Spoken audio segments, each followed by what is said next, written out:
my God! Hi, Lena. Oh, yeah, just great. Oh, you called me to know facts about social study? Oh, yeah, I'm really smart. I can totally help you out.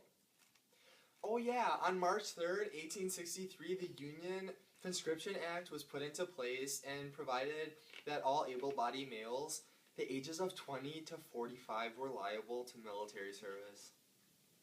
Yeah, it's really just horrible. Yeah, but some people that were drafted could actually pay, and then they were excused, so... No, Emily, I already ate. It's like 2 o'clock.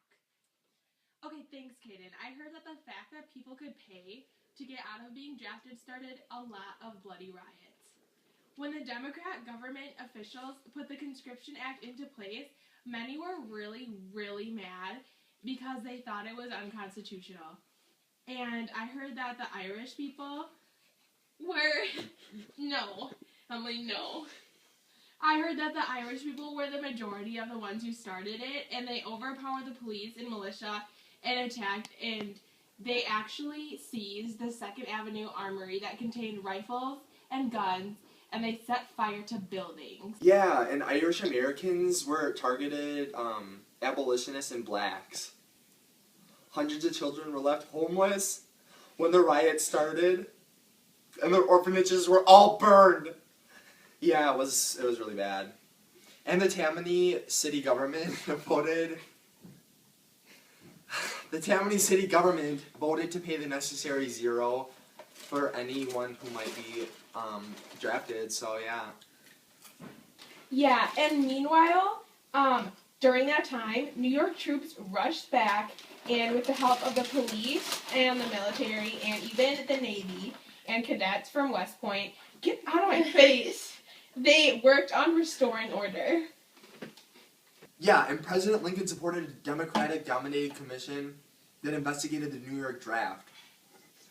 Yeah, and that whole time, Governor Seymour urged both to stay with the Conscription Act and a court test of its constitutionality. Yeah, which never came about.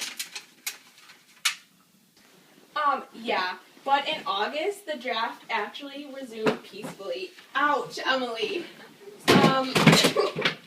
The privilege of buying one's way back out of service was actually limited in 1864 to conscientious objectors. Yep. Yeah, and the riots had inflicted property damage of $0.5 million to $1 million.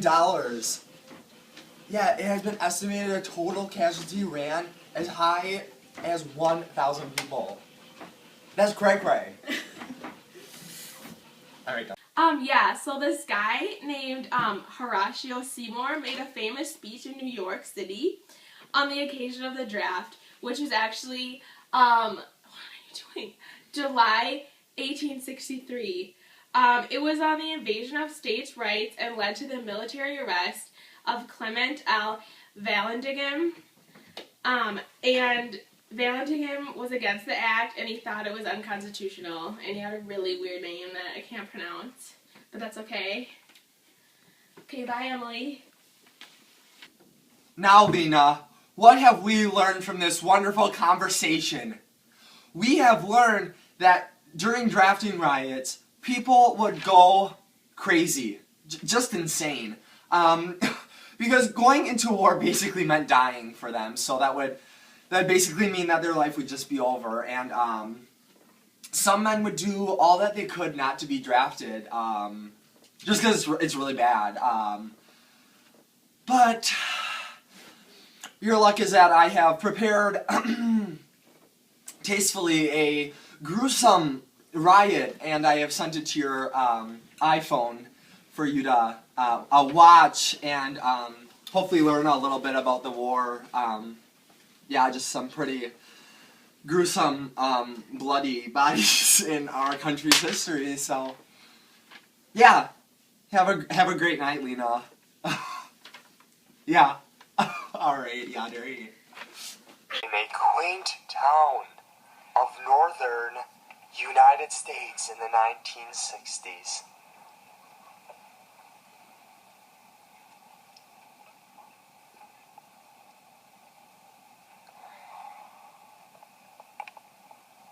probably owns the one.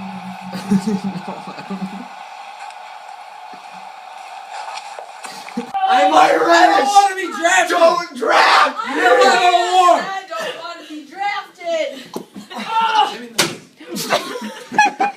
Yes! Buddy. Riot. Are you